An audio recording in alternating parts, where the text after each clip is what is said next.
Happy Thursday. Happy Thursday. Happy Thursday. Happy Thursday. How are you? I'm Dr. Triffy. Welcome to Transforming Trauma Podcast. Hmm.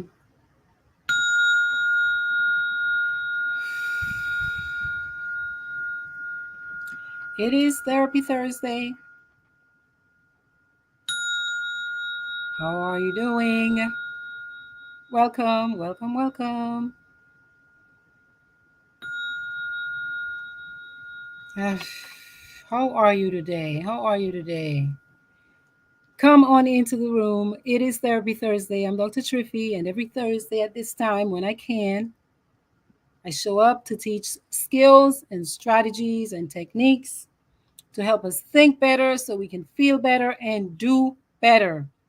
Yeah.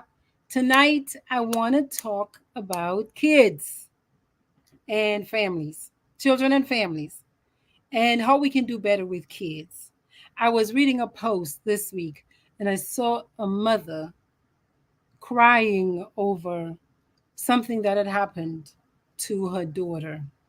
So it turns out from the story that the woman's husband had inappropriately dealt with her daughter.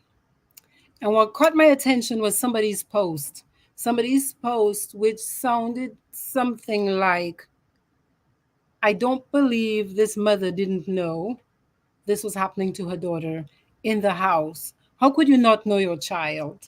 Is what the post essentially said. There's a part of me that understands that or relates to that, but another part of me also knows that many of us, we miss these signs. Some of us don't know what to look for. And then again, there's some who will see it and ignore it. So this month is Minority Mental Health Awareness Month. I don't like using the word minority. I'll say it's the aim of this month is to focus attention on mental health in communities of color. Hmm? Communities of color. So I'm hoping we can use some of the information tonight to do better by our kids so that they're not showing up on therapists' couches 10 years later because we missed something that we could have seen. Okay, when you come in, share the live. I'm talking about 5 ways your child might be disclosing abuse, but that you're ignoring it or you're completely missing it. And so you might not have a child, you might be a grandparent, or you might be a Sunday school teacher, or you might be a regular teacher. Hmm? You might be an auntie, an uncle, you might be a daycare provider, you might just be another human being who is friends with some family and you have a relationship with a child and you might be noticing some of these things. Okay, so welcome to Transforming Trauma Podcast with Dr. Triffy. Let's transform some of this trauma into passion and purpose and power. I understand this is a sensitive topic, but it's a real life topic. It's a real life topic. I think, unfortunately, many caregivers miss the signs of children being hurt. And they even miss their children's attempts to tell them that they're being hurt. And like I said, it's not just caregivers. This is a society, at least in the US. So I speak with a little bit of an accent because I'm from Dominica in the Caribbean, not the Dominican Republic. Okay. We are further south. We're an island. We speak English and the French Creole. We actually also speak an English patois called Kokoy, and we speak Kalinago language. Or Kalinago people are our native people. Okay, you got a little bit of history tonight. Okay, so in our society, in the US, definitely, I work in Atlanta. In the US, There are what are called mandated reporters. There are people who are obliged by law to report if they have a strong suspicion or if they have what looks like evidence, reasonable suspicion that a child is being hurt in any way, in any way, in any way. I mentioned Dominica. I'm not sure if those laws exist. That's something for me to find out. If you all know, if you're from Dominica and you know that there is such a law where caregivers, teachers, religious people, medical people, mental health people are legally bound to report any suspicion of abuse, then type it in the chat. Let me know. Okay. Do you remember what it felt like to be a kid? I have a memory in my head of returning home. I had left the yard, the yard. We have yards in Dominica. I left the yard and went down to the village, down the hill, to play with some of my friends without permission, without permission. And I was returning home. And in Dominica, we have these little uh, superstitions. And one superstition was that if you didn't want to get a spanking, you had to get this grass, this tall blade of grass. It's a particular grass, okay? And you had to tie 3 knots and slip it under the mat so that when your parent walked into the house, if they stepped on that little piece of grass that you had tied the 3 knots in it, you wouldn't get a spanking. I just remember how my stomach was churning and somersaulting. I've kept that memory in my head for a long time. Turns out I didn't get a spanking. I think the grass worked. But I'm saying that to say I remember what it feels like to have been a kid and to be unsure about how to express to my mom. I just wanted to play. I just wanted to have fun. Because I didn't know what her response was going to be. And she's the big power person in the house. Yeah. So, do you remember childhood experiences? Maybe what it felt like to try to explain, especially about something yucky, especially about something yucky.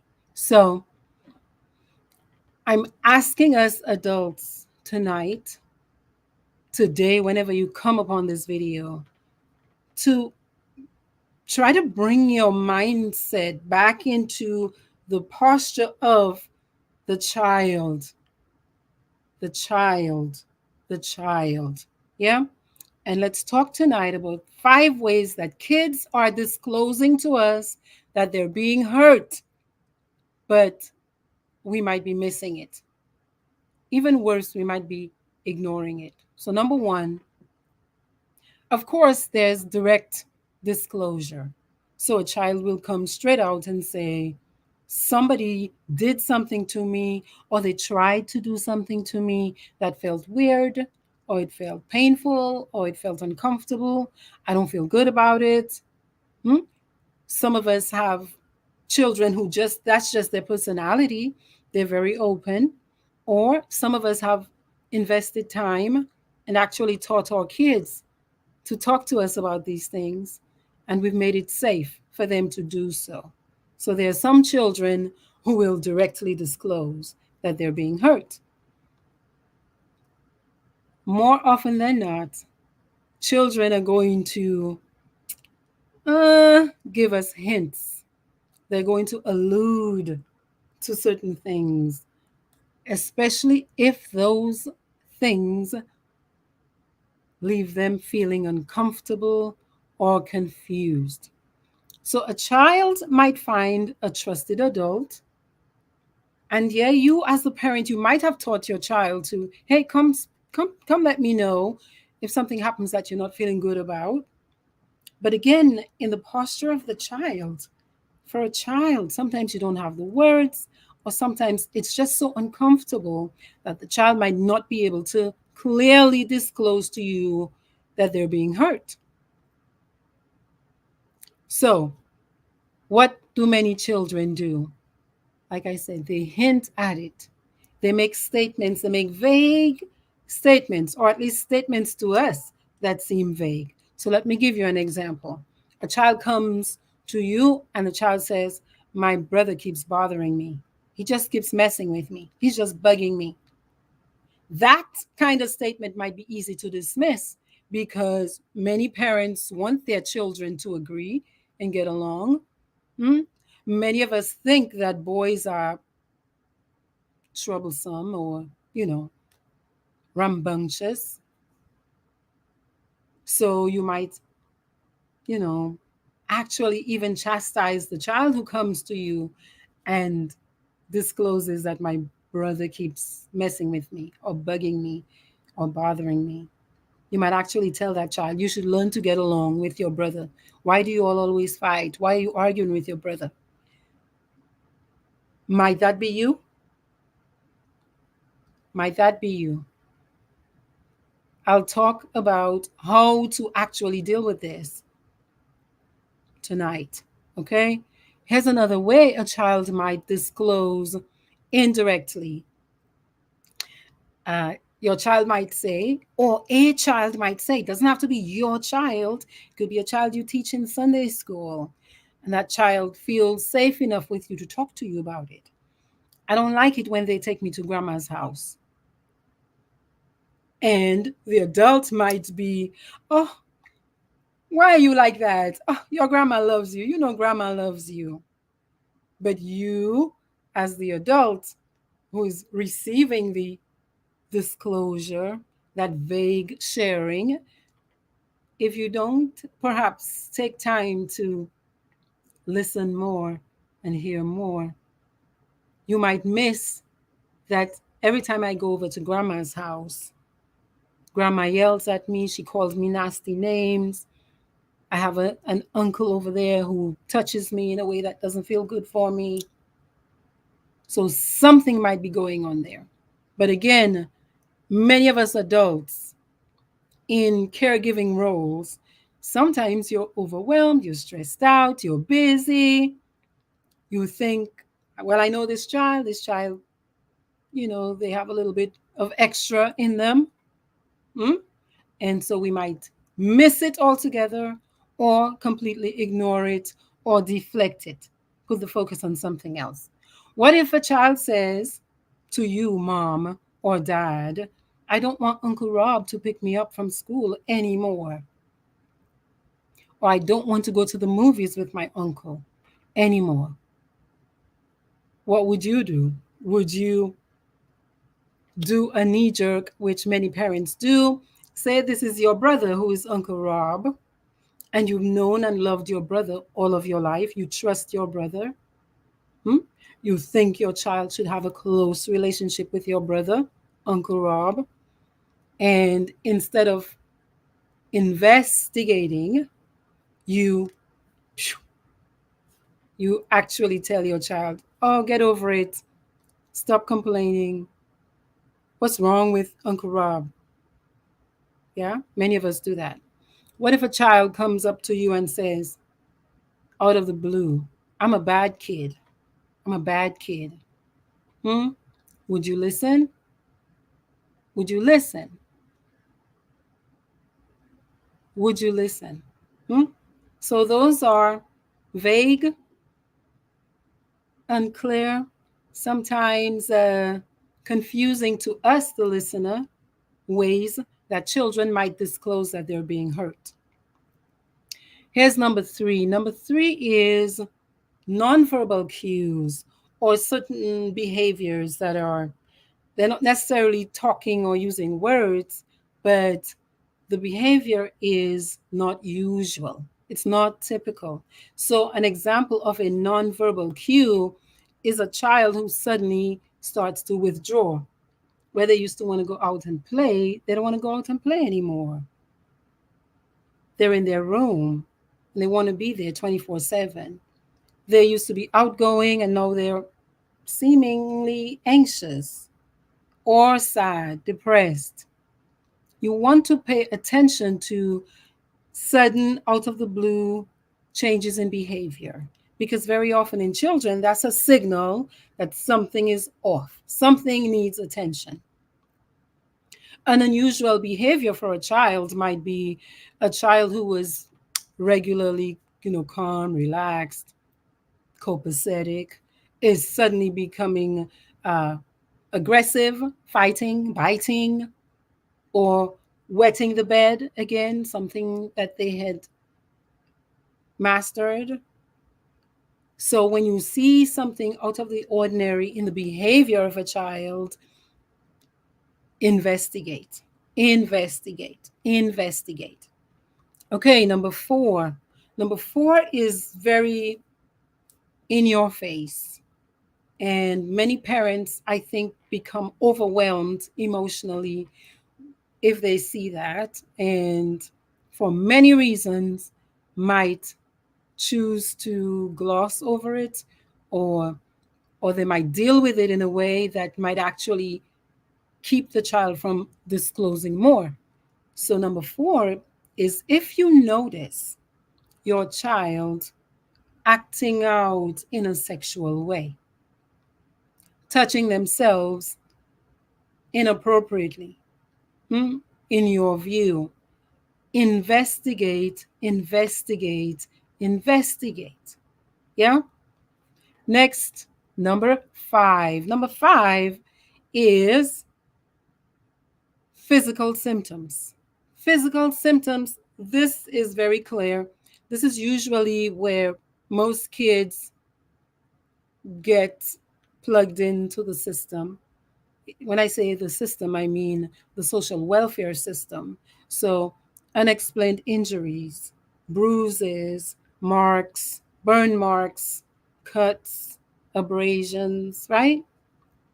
Particularly in sensitive areas that must be taken seriously and investigated further. It must, it must, it must. Okay?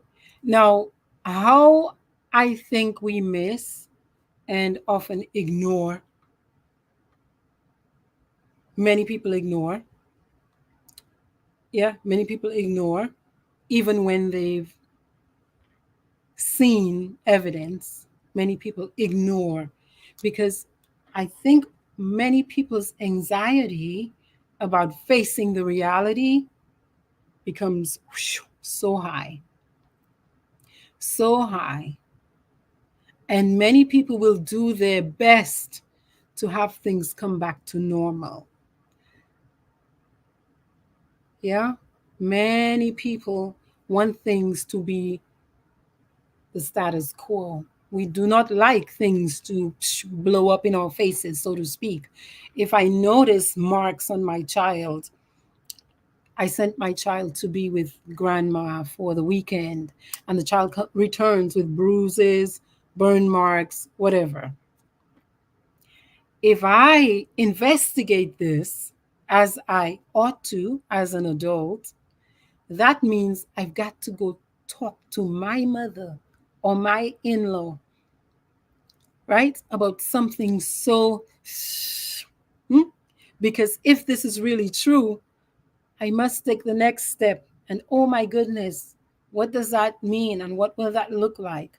I think a lot of people allow their anxiety and their sense of, oh my goodness, life is going to change for us. Hmm? And they bring it back down to, let's sweep it under the rug. Let's talk about it for a week and we will resolve it in the family.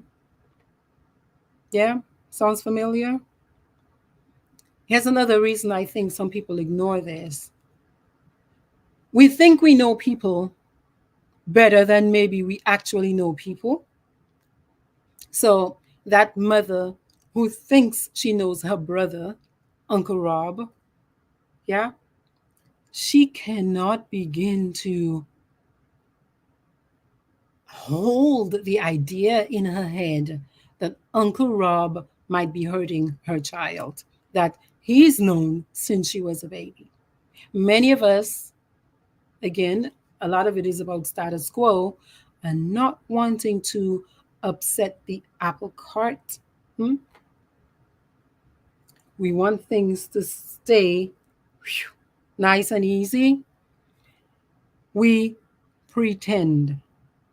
We do pretend because facing the reality is more work than many people want to do emotionally, psychologically, financially, legally, all of that. Yes. I also think that pressure from the families, especially when this happens in families, pressure from families, pressure from the perpetrator, bribes, financial bribes, hmm? Quid pro quo. If you don't investigate this further, I will do this for you. Hmm? Emotional blackmail, guilt tripping. We're cousins. You're my brother. He's her uncle. We have to save the family. And that kind of pressure is very powerful in a negative way. It's very powerful. I think also that it can feel very confusing if a person thinks of themselves as a good person, the good people, the people who think they're good and they're kind and that's their identity. When it comes time to address very emotionally charged situations like that, mm, when you're faced with pressure from family members, from people who might be very powerful in your community, some people choose to be the nice person instead of the responsible person. Because the responsible person, the responsible adult, is going to say, well, this is a line that got crossed. This is a deal breaker. And so, as an adult, I must do the next right thing. So, what is the next right thing? What is the next right thing?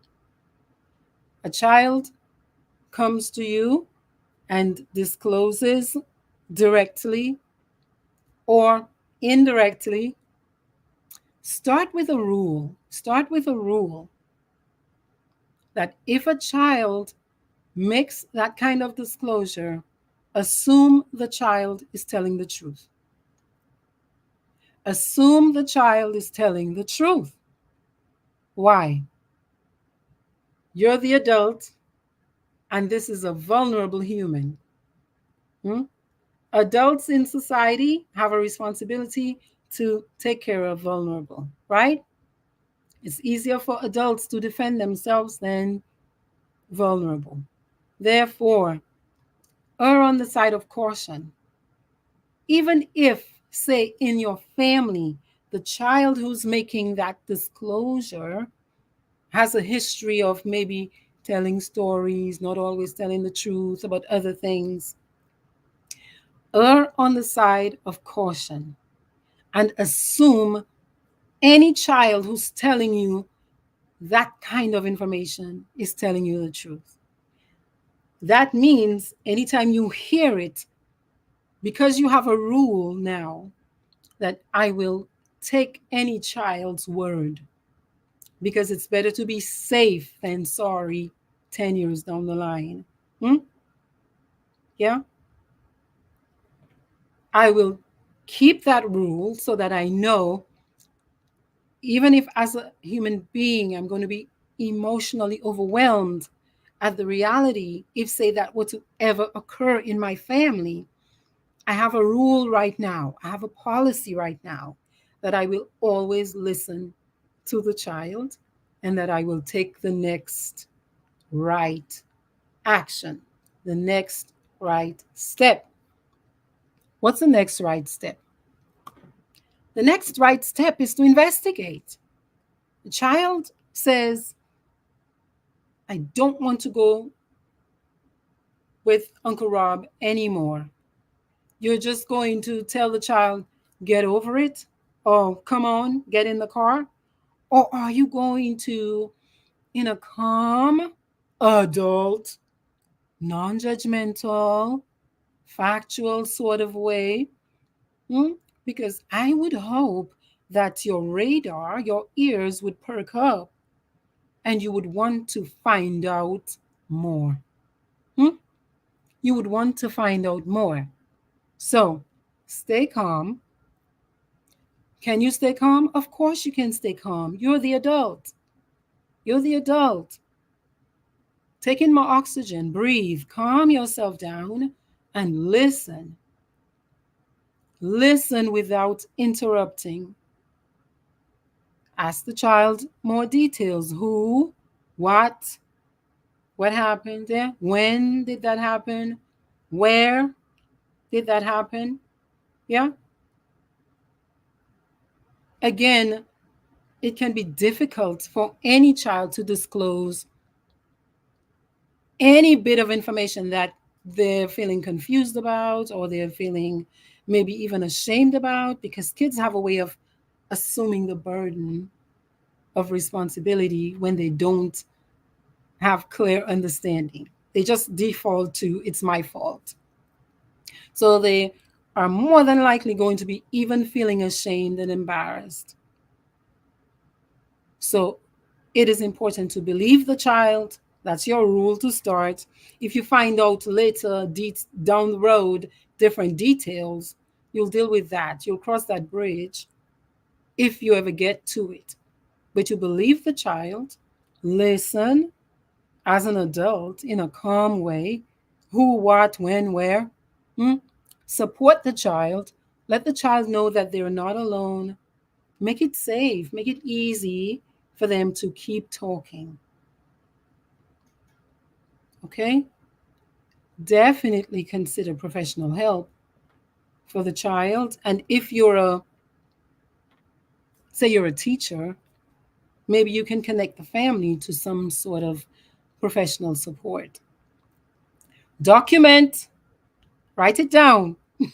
Write down what that child disclosed. Even if you're a mother and you're at home, get your phone, go in the notes section and start writing it down. Yeah? Record it, write it down in a journal, because this might become important.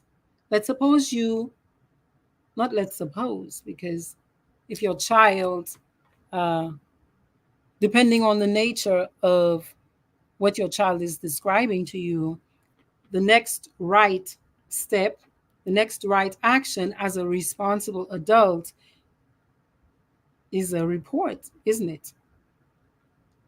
Is a legal investigation. Okay?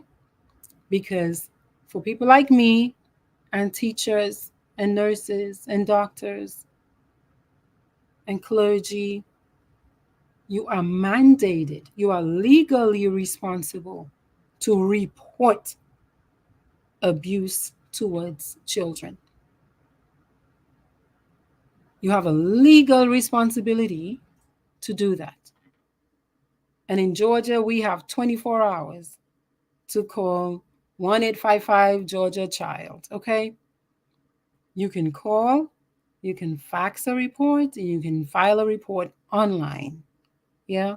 If you're not in a country where there are systems like that set up in place, I really strongly encourage community members to find a way to advocate so that systems and structures like that get set up to be able to protect children. Here's what you can do. Number two, let's say you're a teacher in the school. Many schools have a designated reporter, and so that might be the principal. If you're a teacher, if you're a Sunday school teacher, mm, whoever your designated reporter is, you go make the report to that person, who then, if there's a structure in place like there is here, who then makes the official report to the state. Medical professionals, like I said, must report mandated reporters, you must report regardless of what the family says. So there's so many families that their children come into the welfare system, the social welfare system, because they might have been driving without a car seat and they got into an accident. And so when they show up to the hospital, it's not the doctor's job to decide whether or not they make a report. No, if something like that happens and the children get hurt because the parent was not doing what they were supposed to do, that's not the medical doctor's job to make that determination. They do the next right thing, which is to make a call to the social services department, whose job it is to investigate and make a determination as to whether or not they can substantiate child abuse of any sort. Okay? In Georgia, you can actually be charged with a misdemeanor, a fine. You might be in the county jail if you did not report suspected child abuse. And so it's not as if we're not human. I get that. We're all human. I think it's important for us to know that and to appreciate that. And because we know that we are human beings, it helps when we have structure, when we have rules, when we have certain policies that we know if we hit a certain threshold, regardless of who's hitting the threshold, even if it's Uncle Rob, even if it's my priest, even if it's my principal, the policy is I take the next right step, which is to make a legal report. That's the next step. If my husband, if my child comes to me and says, my husband did this, and I sit calmly and I ask who, what, where, without judging, because I already have a rule that any child who tells me that they're being hurt, I'm going to take it as true. I'm going to take it as true. If we find out down the road that it was not factual, we'll cross that bridge when we get to it, as opposed to up here when we've hit the boundary. Yeah, we're not making those determinations. We're letting the people who are trained to make those determinations make those determinations. Okay? I've spoken to so many people over the course of 26, 27 years who are still suffering. It's like an open, festering wound from mothers, from grandmothers, from fathers, from uncles, from family who did not believe them when they said they were being hurt. And when they did the right thing and they were disclosing, yeah, there are actually also many people who in their 50s, this is the first time they're disclosing to me that they were hurt as kids. So there's still so many people who are carrying the burden of the pain and they didn't even feel safe enough to tell anybody. So as adults, we create the society we live in. We create the society we live in. And so adults determine whether or not the society is healthy for children. It's the adults who have to set it up to be safe for kids who do not have enough power to care for themselves in that way. So I believe strongly we have to do better.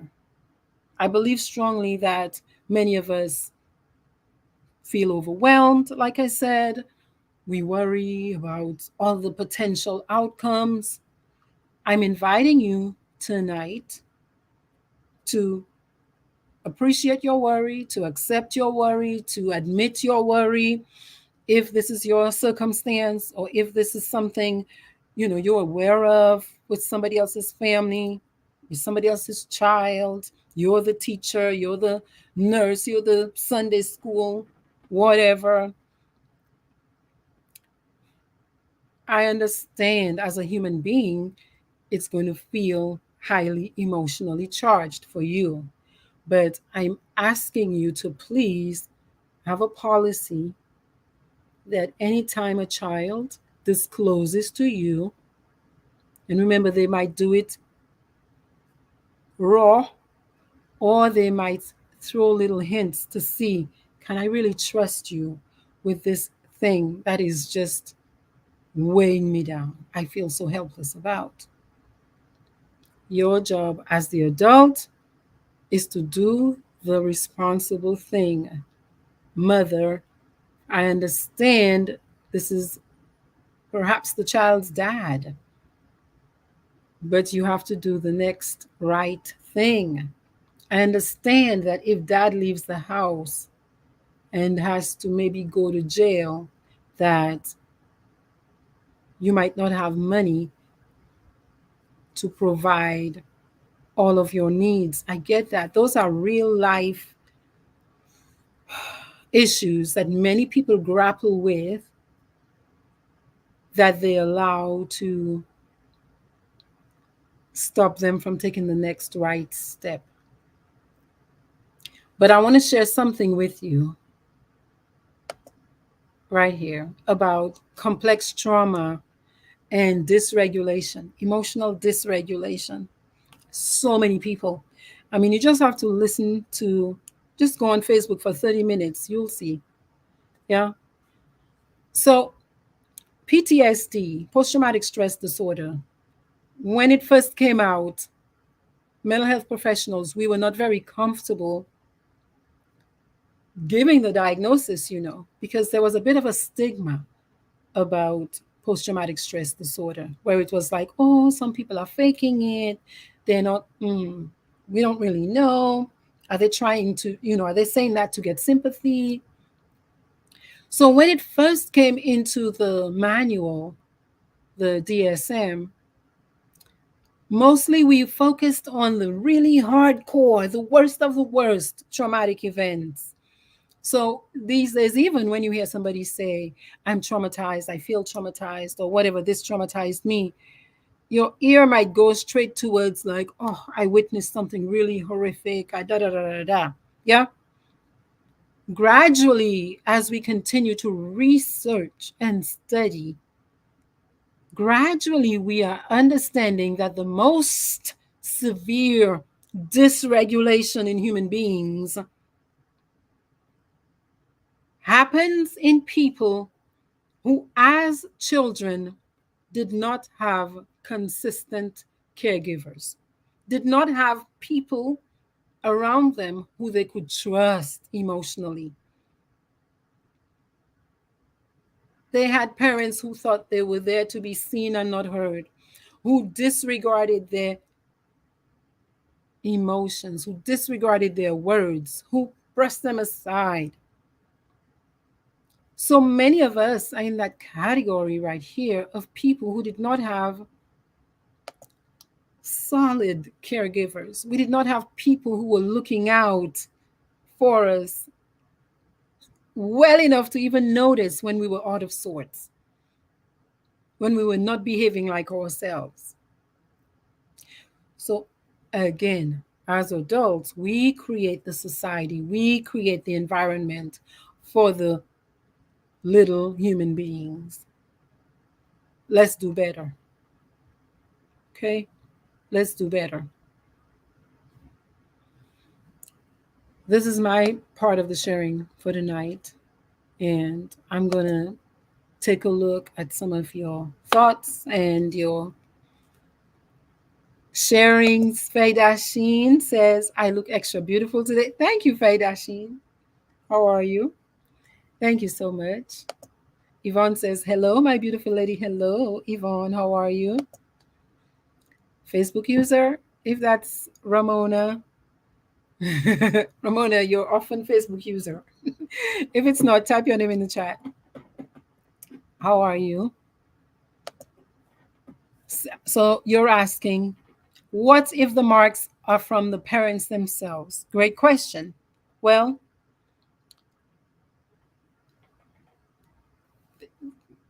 we don't know what we can necessarily do with that. Speaking to adults, right? Speaking to adults, except if another adult sees this, which is what happens often.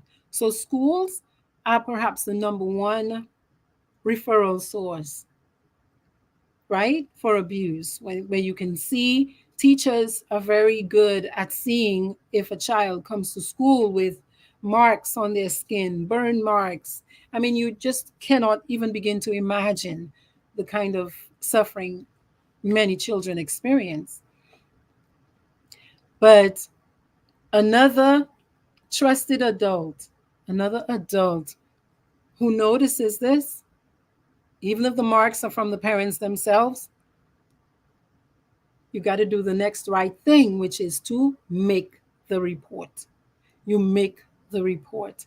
You document what the child says, get the child's story without asking leading questions, without putting words in their mouth, as in, Dad did this to you? No. Who did this to you? Versus, did your mother do that to you? No. How did that happen to you? Is a more efficient question. Okay. So, Facebook user, if the marks are from the parents themselves, very often the marks are from the parents themselves, and it's other adults in the community, the Sunday school teacher, the teacher, an auntie, a stepmother, whatever, will notice and will make the report. The beautiful thing about the way the system is set up here is that it's anonymous. So you can make a report and your name is never going to be revealed. So, wherever you are, I'm asking you, if this is not structurally set up in your community, please go to advocating for it today for the kids' sake. Facebook user says, does bruising from beatings, aka discipline, count as abuse? Okay, so let's talk about spankings and physical abuse. The law says that if you leave marks, yeah, we need to report. Okay? We're going to make the report. So if you're using spankings as discipline for your kids, number one, I'm going to encourage you not to. I know we say that's what our parents raised us on and that we're okay. Um, I question that. I question that um, that many of those of us who were very intensely physically disciplined, I question that we're okay, because many of us have learned to accept abuse. Many of us have learned to administer abuse based on those ways of experiencing our childhood. Okay? So if a parent is going to spank, it's not illegal to spank your child, but you will hit the bar for a legal report to be made if you spank your child and you leave bruises. Okay?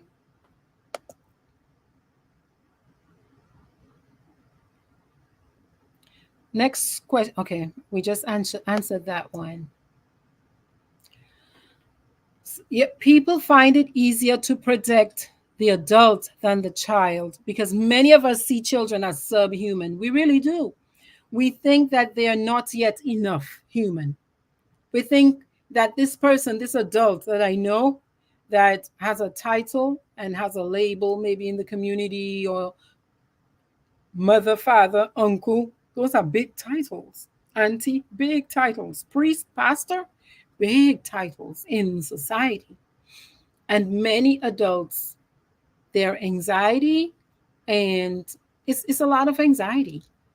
It overtakes them and they give in to the anxiety and their worry about being the good person, and the kids pay the price. The kids pay the price. But what kind of society does not protect its vulnerable? That's a society that's become very base if it cannot protect its vulnerable. A society that cannot protect its vulnerable has become very base. It's inefficient. It can't do its job because humans are supposed to, keep creating and creating and creating life. So if I am debilitating my young with abuse, through abuse, I am not setting up my society for its highest outcome if I am grooming adults who are emotionally dysregulated from trauma. So, if we're thinking about longevity and survival of the human species, human beings, adult human beings with understanding, have to create a society that is safer for children, because you give your seed, your children, your genetics a better chance of succeeding in the future if you minimize the amount of abuse that the child experiences. That should be very simple. That should be very simple. And so society has to put those barriers, those gates, those walls, that when people offend the natural law, then the next right thing happens. So you say in the church we have safeguarding officers. So that's who we report to and they do the rest. Yes. So many churches have their system, many schools have their system where you have a designated reporter who's going to be reporting to the state welfare system, because that's who has to deal with children being physically, emotionally, psychologically, sexually abused, and or medically neglected, physically neglected, right? Yeah. It's important if you're a teacher or something like that. You don't do the investigating yourself. Correct. All you do is you do a quick who, what, when, where, right? So that you have something to document. You want to have something to say. You might not even have that. All you might have are the burn marks on the child, the bruises on the child. Okay? And that's all you report. So it's not your job as the teacher, as the clergy, to go now asking the mother what happened, asking the father what happened, asking Uncle Rob what happened. You would be working outside of your area of competence. Don't do that.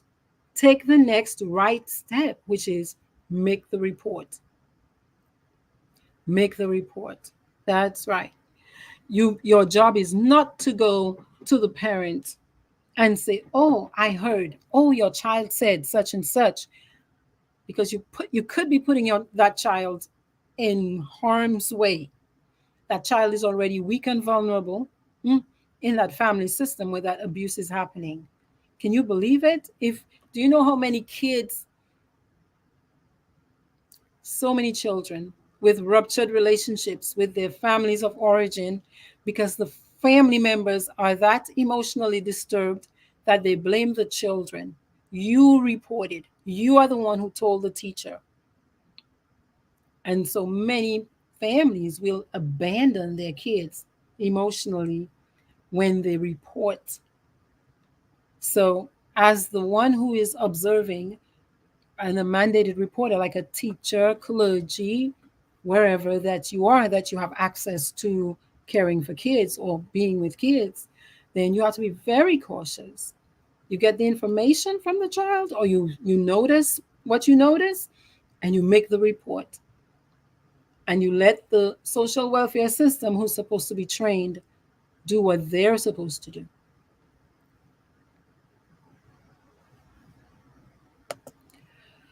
Change behavior in a child, like misbehaving or being disruptive, could be a sign of abuse. Absolutely. Especially if you know that child does not have that history.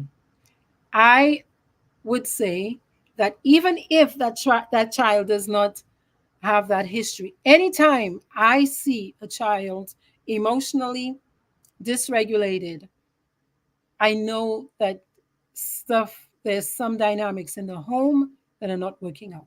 There's something, even if it's not in the home, there's something that's happening to that child that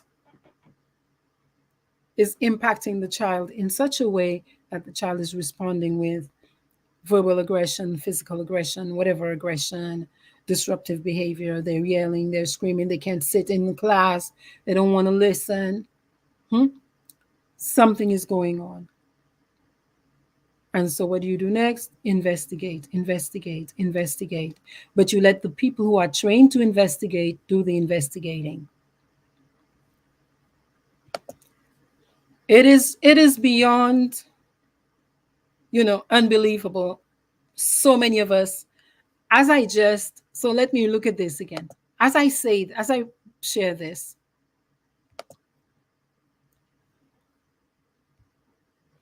gradually we are coming to understand that the most severe dysregulation occurred in people who, as children, lacked a consistent caregiver. Okay, many of you, you grew up with both parents in your house, but many of you grew up with maybe one parent who was not present emotionally, who, even if they were present, perhaps was very physically abusive, emotionally abusive, psychologically abusive, and you lived in that environment. That is a that's an inconsistent caregiver. That's somebody who created an environment that was unsafe for a child. And so we wonder why we have struggles in relationships, struggles with self esteem, health problems, even. Many of us have spiritual problems. We're like, I don't know if I trust this higher power you all talking about. Where was that higher power when I was a child? Other people were talking about the higher power was rescuing them. What about me? Why did this happen to me? It is very distressing, very disturbing.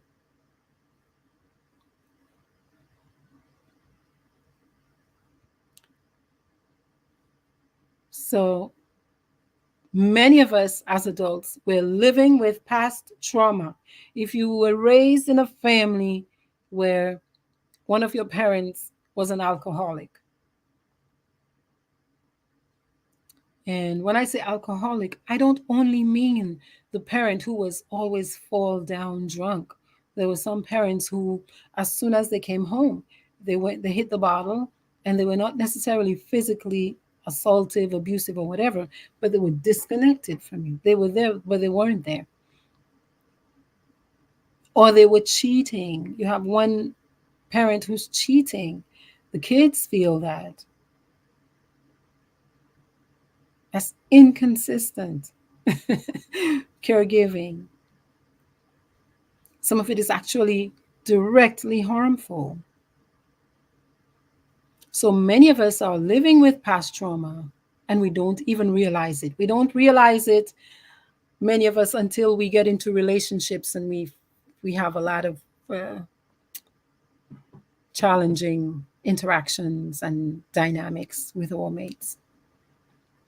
The high wasn't me, but the other comments are. Hi, Ramona.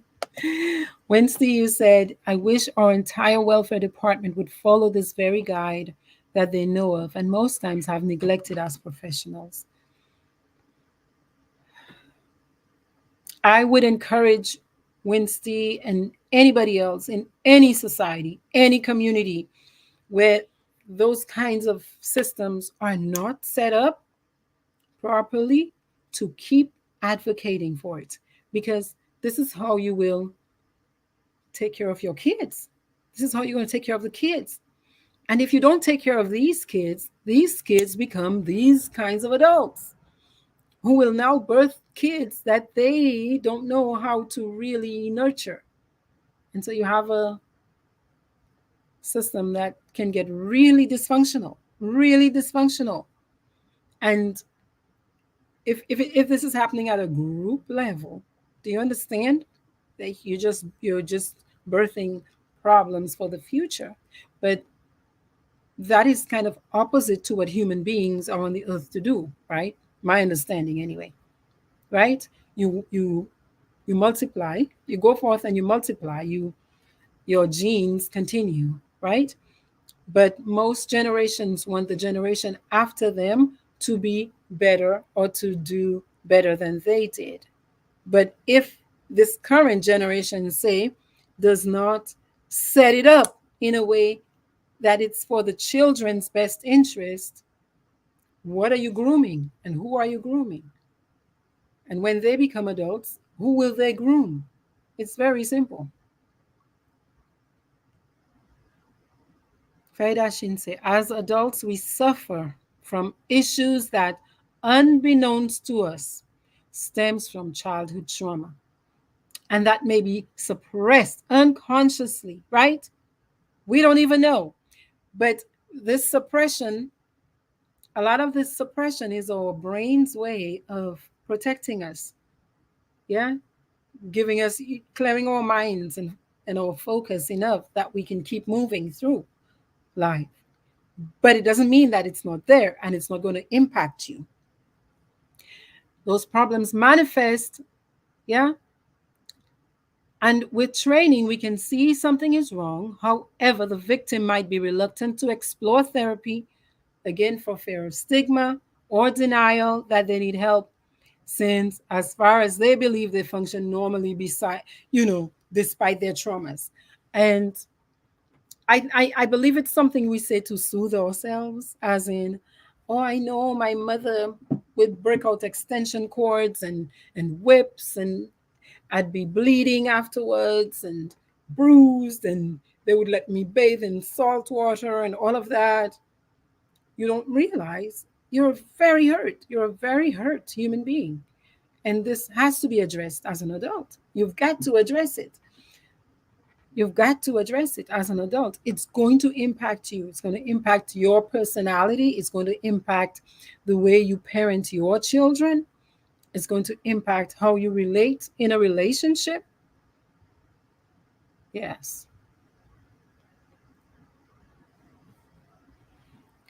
Wednesday says, is it right that a professional should take 8 months before investigating after a report was made more so by a father? 8 months before investigating.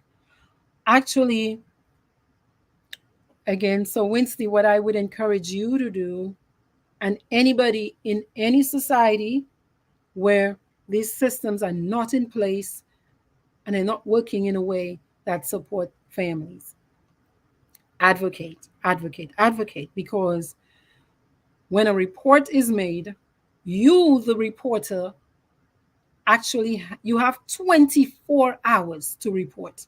Do you understand? You better make that report within 24 hours. And if you say we're in a school or in the church system and you make that report to your designated reporter, you better follow up with your designated reporter, because what if your designated reporter forgot? You might be liable for a misdemeanor and a fine and some time in the county jail. So it's the community systems that have to enforce the policy for it to work in children's best interest. So 8 months does not make sense, I don't think, anywhere else on the world. Okay, 24 hours. You know, the state welfare department might have 48 hours at the max to make contact with the family and begin investigating.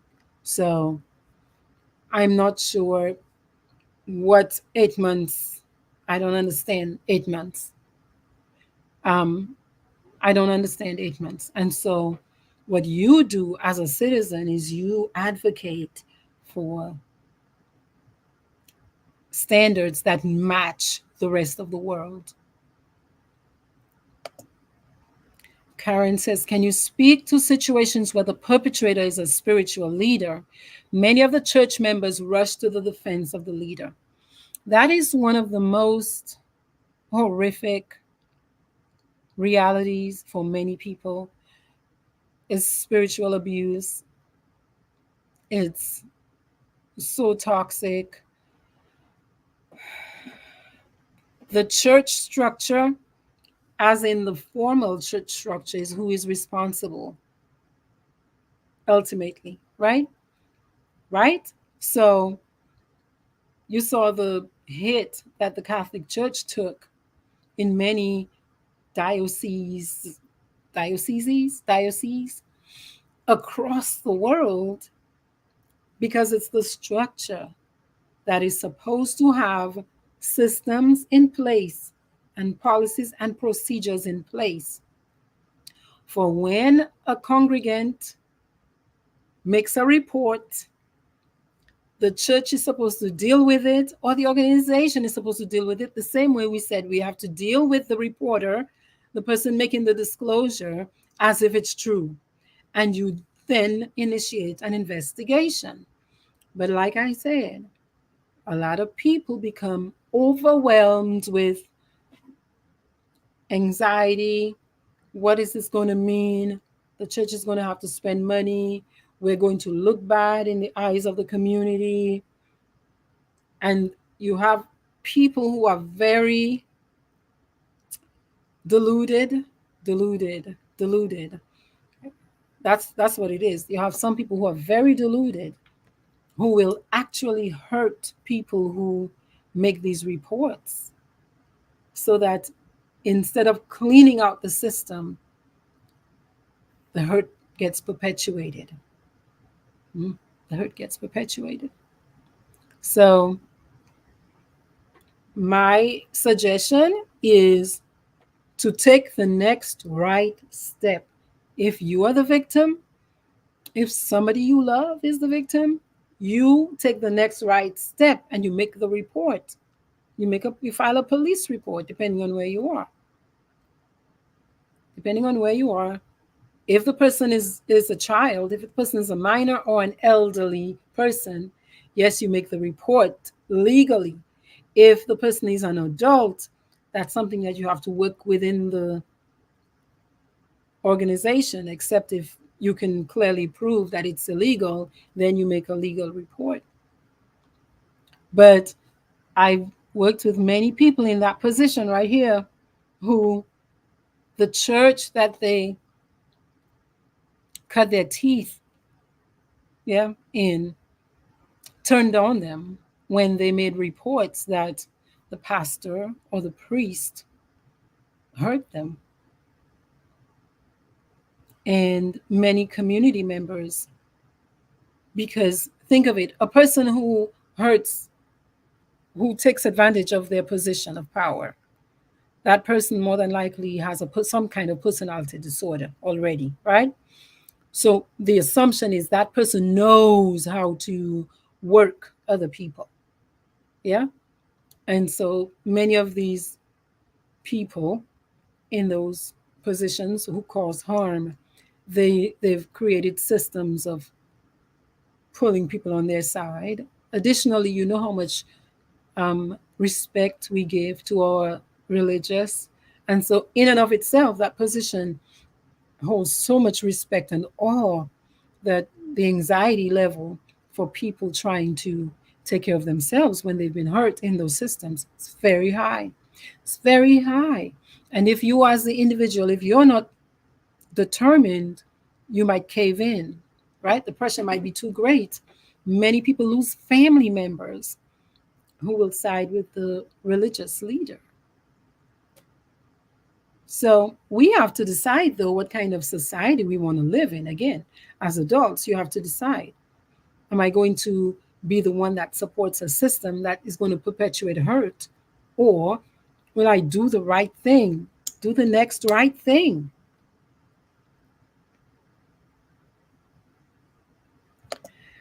Faidashin says the key takeaway is to be vigilant, to be observant, to be focused, to be creating pathways between us and our kids of communication and safety and comfort, so that when they feel different, they come to us, so that we are quick to notice changes in our children.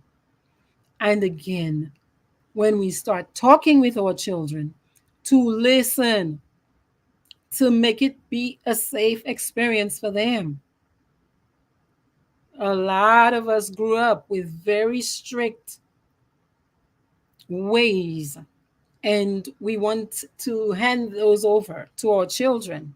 But some of those are not healthy, as in, you must always respect your elders. You respect your elders who are not hurting you,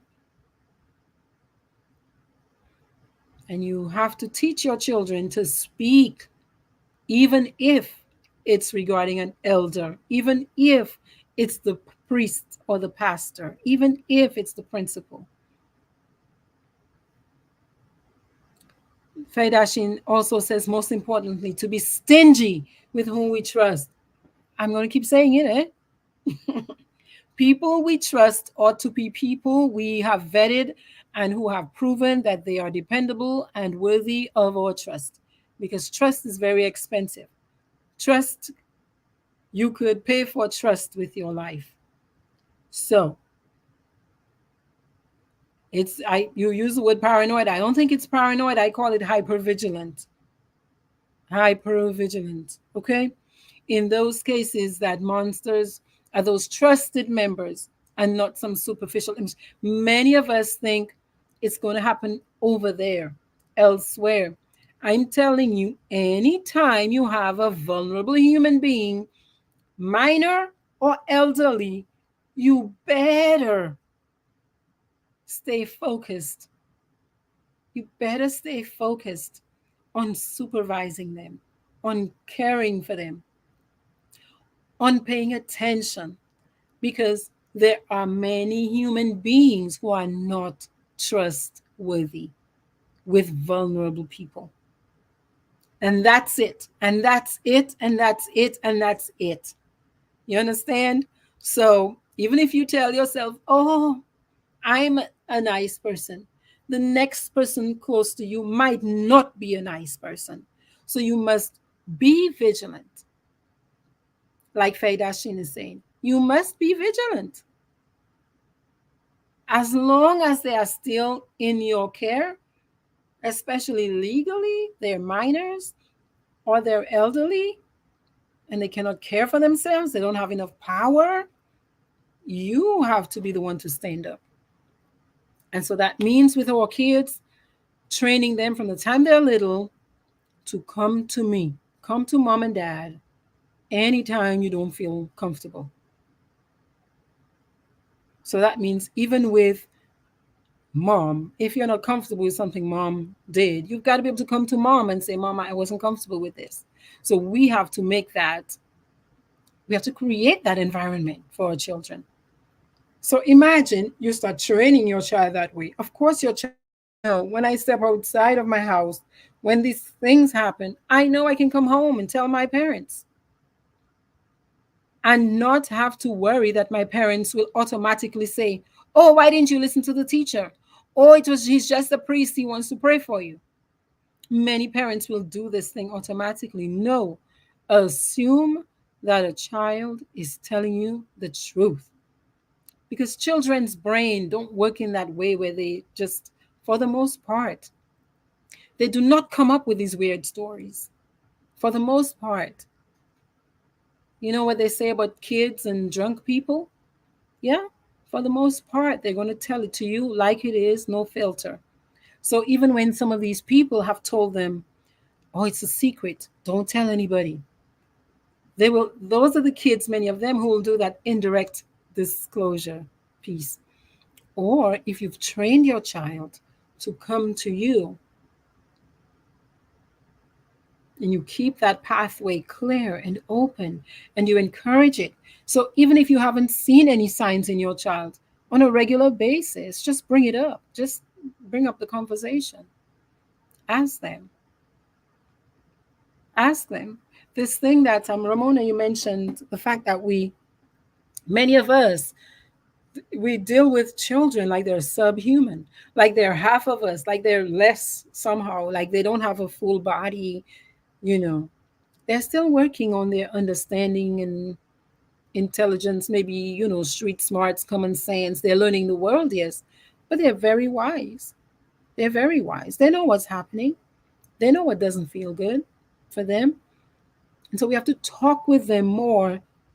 Talk, sit, listen without judging your children. Hi, Olga, Sakafet. You're from St. Lucia, Sakafet. We don't talk to our children, though. We tell them to respect their elders and that it does not matter what the adult does. That is incorrect. That is life threatening information. That is life threatening information in today's world. And even back then when we were little, this is not in a child's best interest to tell the child, respect the elder no matter what. No, no, we have to go a step further to teach them, well, there's sometimes when, and you got to go check yourself and see how you're feeling. Are you feeling comfortable? If you're uncomfortable, ever disengage. If you're uncomfortable, ever disengage. You don't have to explain yourself to anybody. A child does not have to explain to Uncle Rob why they don't want to sit on Uncle Rob's knee or for Uncle Rob to slobber over them, trying to kiss them. Stop letting kids do that.